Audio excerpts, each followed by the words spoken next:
आमतौर पर जब भी शतरंज के खेल का जिक्र होता है ना, तो दिमाग में बस एक लकड़ी का बोर्ड और कुछ मोहरे आते हैं, मतलब जिन्हें बस आगे पीछे करना होता है। हाँ, ज्यादातर लोग शतरंज को बस एक साधारण बोर्ड गेम की तरह ही देखते हैं। बिल्कुल।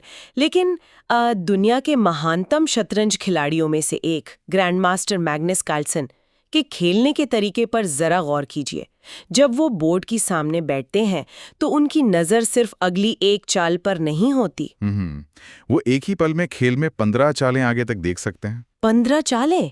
मतलब उनके दिमाग में अनगिनत संभावनाएं, हर चाल का नतीजा और विरोधी का पलटवार, ये सब कुछ एक साथ प्रोसेस हो रहा होता है। और देखिए, यही वजह है कि जब असली मुकाबला होता है ना और सामने वाले खिलाड़ी का दबाव बढ़ता है तो कार्लसन बिल्कुल शांत रहते हैं। हाँ, क्योंकि उनके लिए कुछ भी चौंकाने वाला नहीं होता। एकदम सही। वो अपने दिमाग के भीतर उस खेल को पहले ही कई बार जीत और हार चुके होते हैं। असल में ये सिर्फ एक खेल का कौशल नहीं है, ये दुनिया को देखने का एक पूरा नजरिया है। और आज के इस दिलचस्प मंथन में हम इसी नजरिए को डिकोड करने वाले हैं। तो आज का हमारा विषय है पैट्रिक बेट डेविड की बहुत ही चर्चित सामग्री योर नेक्स्ट 5 मूव्स। बहुत ही शानदार विषय है ये। है ना? इस डीप डाइव के जरिए हम ये समझने की कोशिश करेंगे कि क्या होगा अगर इसी ग्रैंड मास्टर वाली सोच को व्यापार और असल जिंदगी में लागू किया जाए। देखिए, आजकल हर तरफ सूचनाओं की बाढ़ है, लेकिन हमारा मकसद उन सटीक और व्यावहारिक तरीकों को खोजना है जिनसे कोई भी इंसान अपनी आत्मजागरूकता बढ़ा सके। हाँ, और जटिल समस्याओं को सुलझा सके और साथ ही एक ऐसी टीम खड़ी कर सके जो बिल्कुल अजेय हो। मैं इस बात को एक एनालॉजी से समझाना चाहूंगी। हाँ, बताइए। असल में दुनिया में ज्यादातर लोग व्यापार और जीवन में चेकर्स का खेल खेल रहे हैं। अच्छा। मतलब चेकर्स में लोग सिर्फ एक बार में अपनी एक ही चाल देखते हैं। हाँ, आज ये समस्या आई, चलो इसे सुलझा लें। या फिर आज ये मौका मिला, चलो इस पर कूद पड़े। बिल्कुल, ये पूरी तरह से एक रिएक्टिव सोच है।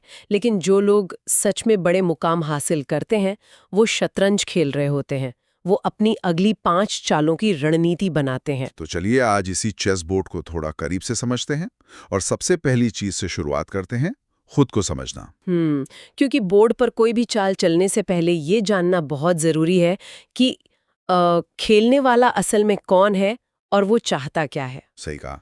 यह शायद सबसे सीधा लेकिन सबसे मुश्किल सवाल है। कोई भी इंसान असल में क्या बनना चाहता है? सुनने में तो ये किसी मोटिवेशनल कोट जैसा लगता ना? लेकिन इसका ईमानदारी से जवाब देना बेहद जटिल है, क्योंकि अक्सर लोग इस बात से प्रेरित होते हैं कि समाज उनसे क्या चाहता है, या उनके माता पिता क्या चाहते हैं, या फिर सोशल मीडिया पर सफलता की क्या परिभाषा चल रही है। बिल्कुल। बहुत कम लोग रुककर अपने भीतर झांकते हैं कि उनका असली डिजाइन क्या है। और यहीं पर इस चर्चा का एक बहुत ही दिलचस्प पहलू सामने आता है।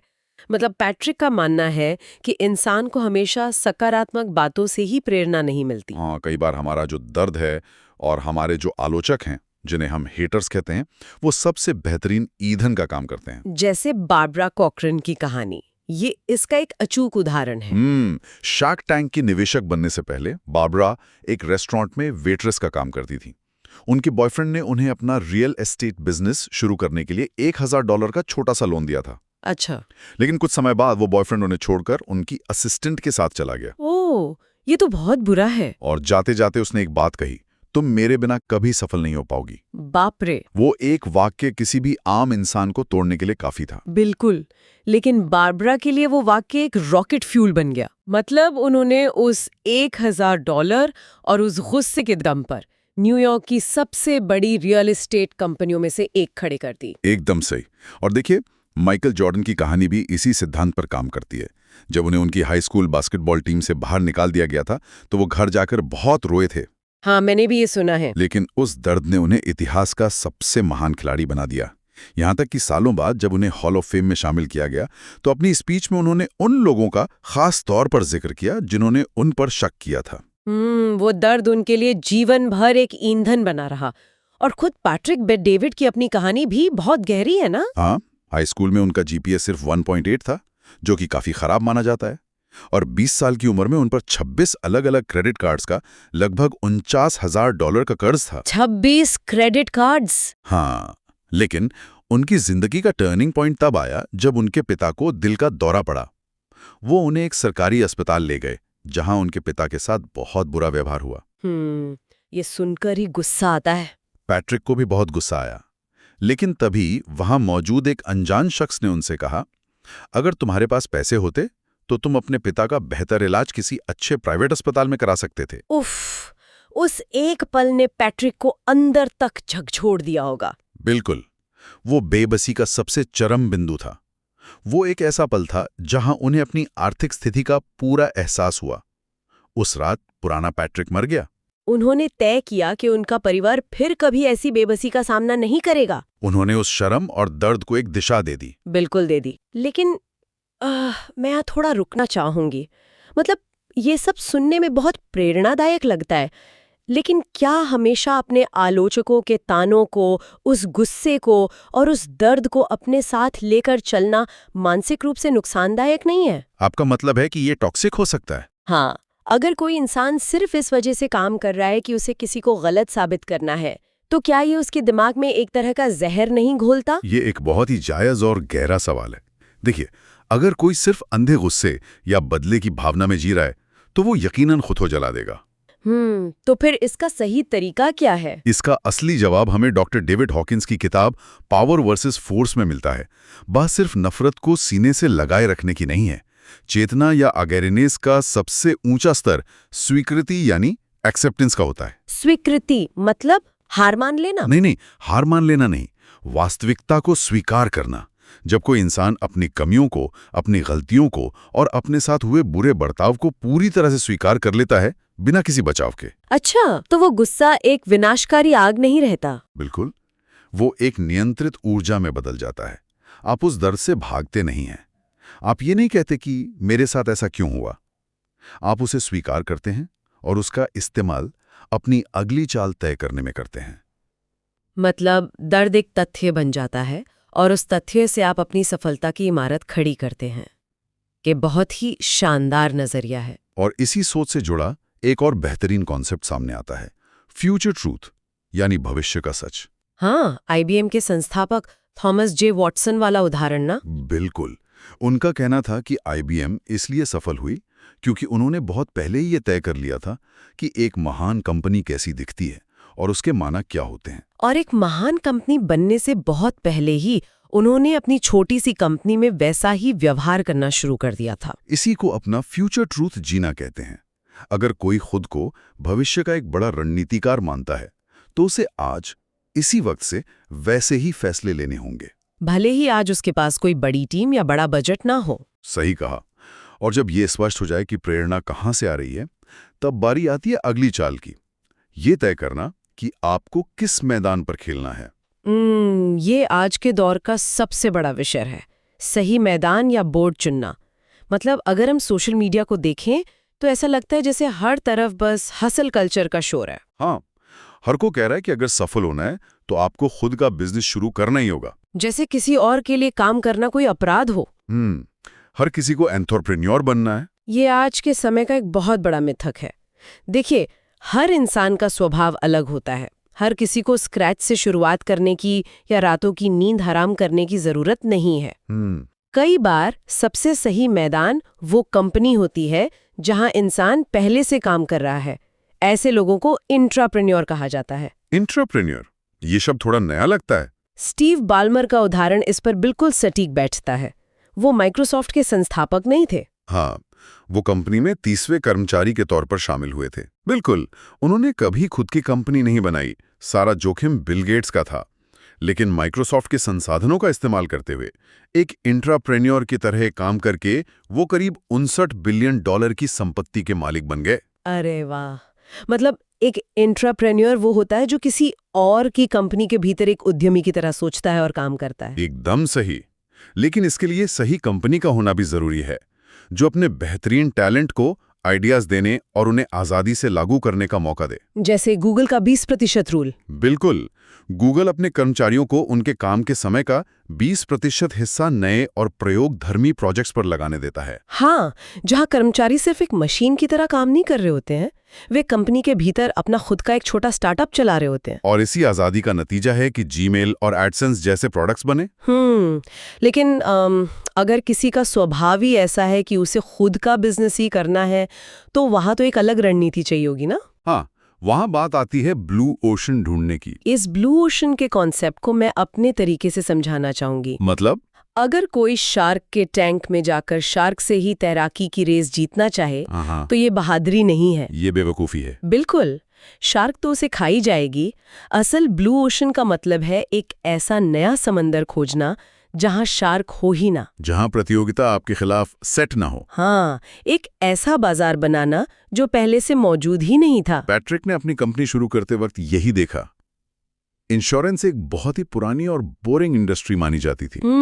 जिसमें ज्यादातर उम्र दराज लोग काम करते थे। हाँ, करीब 57 साल के श्वेत पुरुष जो दशकों पुरानी तकनीकों का इस्तेमाल कर रहे थे। तो पैट्रिक ने वहां अपना ब्लू ओशन कैसे बनाया? उन्होंने देखा कि 2008 के राष्ट्रपति चुनाव में बराक ओबामा की टीम ने सोशल मीडिया और डेटा का कितना शानदार तरीके से इस्तेमाल किया था। अच्छा, तो उन्होंने उसी राजनीतिक रणनीति को उठाया और इंश्योरेंस इंडस्ट्री में लागू कर दिया। और सिर्फ तकनीकी नहीं, उन्होंने अपनी ऑडियंस भी बिल्कुल अलग चुनी। उन्होंने महिलाओं और अल्पसंख्यकों को अपना लक्ष्य बनाया। हाँ, क्योंकि पुरानी इंश्योरेंस कंपनियां इन वर्गों को पूरी तरह से नजरअंदाज कर रही थीं। पैट्रिक ने इस बात को समझा कि आधुनिक समाज में घर के बड़े आर्थिक फैसले अक्सर महिलाएं ले रही हैं। यही उनका नया स्विमिंग पूल था, जहां कोई बड़ी शार्क उनके आसपास भी नहीं थी। बहुत खूब। लेकिन ब्लू ओशन ढूंढ लेने का मतलब ये तो नहीं है कि आगे का सफर बिल्कुल शांत रहेगा। बिल्कुल नहीं, तूफान तो आना तय है। और यहीं से हमारी अगली चाल सामने आती है, संकट का सामना करना, जिसे पैट्रिक प्रोसेसिंग इश्यूज कहते हैं। देखिए, एक आम इंसान और ग्रैंड मास्टर के बीच का सबसे बड़ा अंतर यह है कि जब कोई मोहरा पिटता है तो ग्रैंड मास्टर घबराहट में आकर बोर्ड नहीं पलटता, वो स्थिति का विश्लेषण करता है। जबकि आम इंसान सबसे पहले बहाने ढूंढता है। बाजार खराब है, या उन्होंने मेरे साथ धोखा किया। लेकिन रणनीतिकार पूरी जिम्मेदारी लेता है। वो कहता है कि मैंने ऐसा होने दिया। मुझे जो रोगन के पॉडकास्ट बिजनेस का वो किस्सा याद आ रहा है। हाँ, जब उनके कॉफी बिजनेस के पार्टनर ने कुछ गड़बड़ की थी और विवाद खड़ा हो गया था। जो रोगन चाहते तो सारा दोष उस पार्टनर पर डाल सकते थे, कह सकते थे कि मुझे तो कुछ पता ही नहीं था। लेकिन उन्होंने ऐसा नहीं किया। उन्होंने सार्वजनिक रूप से कहा, मैंने इस इंसान के साथ साझेदारी की, इसलिए ये मेरी गलती है कि मैंने ये समस्या पैदा होने दी। मतलब उन्होंने पूरी जिम्मेदारी ली और उस पर गहराई से अध्ययन किया। ये एक लीडर की असली सोच है।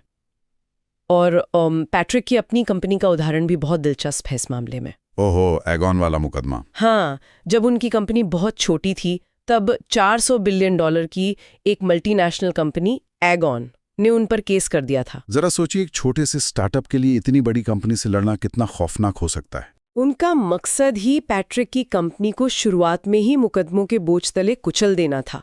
ज्यादातर लोग ऐसे में पैनिक कर जाते या ईगो में आकर लड़ने लग जाते हैं। लेकिन पैट्रिक ने कागज लिया और 2 लिस्ट बनाई, मैं क्या कंट्रोल कर सकता हूं और मैं क्या कंट्रोल नहीं कर सकता। ये बहुत अहम है। तो उन लिस्ट में क्या था? मैं क्या कंट्रोल नहीं कर सकता में था उस बड़ी कंपनी के पास कितना पैसा है या उनका वकील कितना शातिर है।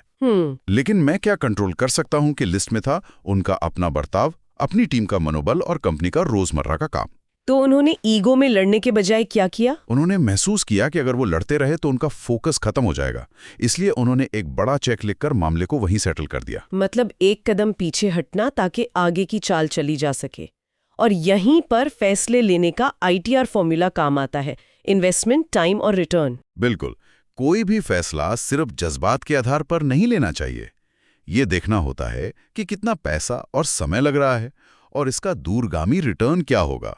लेकिन यहाँ मेरे मन में एक सवाल आ रहा है। हाँ, पूछिए। जब कोई बड़ा संकट आता है और भावनाएं बहुत हावी होती हैं, तो उस असली समस्या या बीमारी को कैसे पहचाना जाए? मतलब बुखार की गोली खाने के बजाय असली इन्फेक्शन कैसे ढूंढा जाए? बहुत ही व्यावहारिक स्थिति है ये। ऐसे में 5 Whys यानी 5 बार क्यों पूछने की तकनीक अपनानी चाहिए। 5 बार क्यों? हाँ, मान लीजिए आपका सबसे बेहतरीन सेल्समैन अचानक कंपनी छोड़कर चला गया।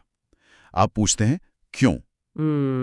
जवाब मिलता है कि उसे दूसरी जगह ज्यादा पैसा मिल रहा था। फिर आप पूछते हैं क्यों?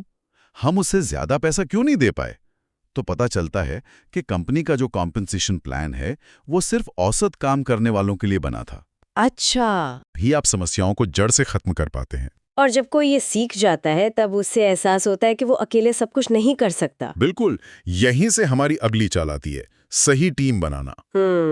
क्योंकि सोलोप्रेन्योर होने का जो भ्रम फैलाया गया है वो असल में काम नहीं करता। कोई भी बड़ा साम्राज्य एक अकेले इंसान ने नहीं खड़ा किया है। और एक बेहतरीन टीम बनाने में सबसे अहम भूमिका होती है द कंसीलियरी की। कंसीलियरी, ये इटालियन माफिया की दुनिया का शब्द है, उस सलाहकार के लिए जो बॉस के प्रति वफादार होता है लेकिन उसे हमेशा सही और निष्पक्ष सलाह देता है। कंसीलियरी एक हवाई जहाज के को पायलट की तरह है। हाँ बिल्कुल। पायलट भले ही जहाज उड़ा रहा हो, लेकिन को पायलट उन ब्लाइंड स्पॉट्स पर नजर रखता है जहां पायलट की नजर नहीं जा सकती। एकदम सटीक। हर लीडर को एक ऐसे सलाहकार की जरूरत होती है जिसके मूल्य तो लीडर के समान हो लेकिन स्वभाव बिल्कुल अलग हो, जैसे नेटफ्लिक्स की पैटी मैककॉर्ड। हाँ, वो किस्सा बहुत मशहूर है। जब नेटफ्लिक्स के सीईओ रीड हेस्टिंग्स किसी छोटे से कोडिंग इशू में उलझे हुए थे, तब पैटी ने बिना डरे उनके कैबिन में जाकर कहा था, एक जूनियर कोडर की तरह बर्ताव करना बंद करो और कंपनी के लीडर बनो। जरा सोचिए, एक कर्मचारी अपने सीईओ से इस लहजे में बात कर रही है, लेकिन रीड हेस्टिंग्स ने उनकी बात सुनी। यही एक सच्चे कंसीलियरी की पहचान है। लेकिन देखिए, ऐसे भरोसेमंद लोग आसमान से तो नहीं टपकते। हायरिंग में धोखा भी बहुत होता है। डॉनी ब्रास्को की कहानी इसका सबसे बड़ा उदाहरण है। हाँ, गलत इंसान को अंदर लाना कितना खतरनाक साबित हो सकता है। डॉनी ब्रास्को असल में FBI का एक अंडरकवर एजेंट था। उसने 6 साल तक न्यूयॉर्क के कुख्यात माफिया परिवार के बीच काम किया और उनका पूरा भरोसा जीत लिया। सोचिए, माफिया जैसा संगठन भी धोखा खा गया। क्योंकि डॉनी उनके लिए बहुत सारा पैसा ला रहा था। लालच में उन्होंने उसका बैकग्राउंड चेक ही नहीं किया। नतीजा ये हुआ कि 212 माफिया पकड़े गए। व्यापार में भी यही होता है। बिना गहरी जांच के किसी पर अंधा भरोसा करना सबसे बड़ी भूल है। लेकिन मान लीजिए कि आपने एक हीरा ढूंढ ही निकाला, अब उसे अपनी कंपनी में कैसे रोकें? यहीं पर गोल्डन हैंडकफ्स का सिद्धांत आता है। बेहतरीन लोगों को सिर्फ अच्छी सैलरी देना काफी नहीं है, उन्हें कंपनी में हिस्सेदारी यानी इक्विटी देनी चाहिए। तब वे एक कर्मचारी की तरह 9 से 5 की घड़ी नहीं देखते, बल्कि एक मालिक की तरह सोचते हैं। लेकिन हर कोई उस सांचे में फिट नहीं बैठता। कई बार उन्हें टीम से बाहर भी करना पड़ता है। पैट्रिक कहते हैं, हायर स्लोली फायर क्विकली, पर निकालने का भी तरीका होता है ना। पैट्रिक ने इसे फायरिंग जेंटली कहा है। किसी को निकालना एक ब्रेकअप जैसा है। बिल्कुल, स्पष्ट कारण बताएं लेकिन सामने वाले के आत्मसम्मान को ठेस न पहुंचाएं, ताकि वो बाहर जाकर कंपनी का दुश्मन न बने। तो अगर हम इस पूरी डिजाइन को समेटें तो आत्म जागरूकता बढ़ाना, सही मैदान चुनना, 5 Whys से समस्या पहचानना और एक मजबूत टीम बनाना, ये एक बहुत ही शानदार ब्लूप्रिंट है। एकदम। और इससे पहले कि हम आज की अपनी इस चर्चा को खत्म करें, मैं एक बहुत ही उकसाने वाले विचार पर बात करना चाहूंगी। पैट्रिक के ऑफिस में एक बहुत ही अजीब पेंटिंग लगी है, डेड मेंटर्स। वो पेंटिंग सिर्फ कलाकृति नहीं है, वो पैट्रिक की सोचने की प्रक्रिया का हिस्सा है। उसमें पैट्रिक एक टेबल पर बैठे हैं और उनके चारों तरफ दुनिया के कुछ महान लोग मौजूद हैं। हाँ, Albert Einstein, Abraham Lincoln, John F Kennedy और मशहूर रैपर टुपाक, सब एक ही कमरे में। फैसला लेना होता है तो वो मानसिक रूप से इस बोर्डरूम में जाते हैं। वो सोचते हैं कि अगर आइंस्टीन यहाँ होते तो क्या कहते। ये सोचने का एक बहुत ही शक्तिशाली तरीका है। ये मेंटल बोर्डरूम इंसान को अपनी सीमित सोच से बाहर निकालता है। ये एक ग्रैंड मास्टर की तरह हर दिशा से बोर्ड को देखने का तरीका है। तो आज हम इस चर्चा को इसी विचार के साथ समाप्त करेंगे। हर इंसान को सोचना चाहिए कि उसके अपने दिमाग के बोर्डरूम में कौन से प्रेरणादायक लोग बैठे हैं। अगर कुर्सियां खाली हैं तो अगली चाल चलने से पहले उन्हें भर लेना चाहिए। बिल्कुल सही कहा। जिंदगी का ये खेल चेकर्स का नहीं है। जरूरत है तो बस उस ग्रैंड मास्टर वाले नजरिए की और अपनी अगली 5 चालों की सही योजना बनाने की।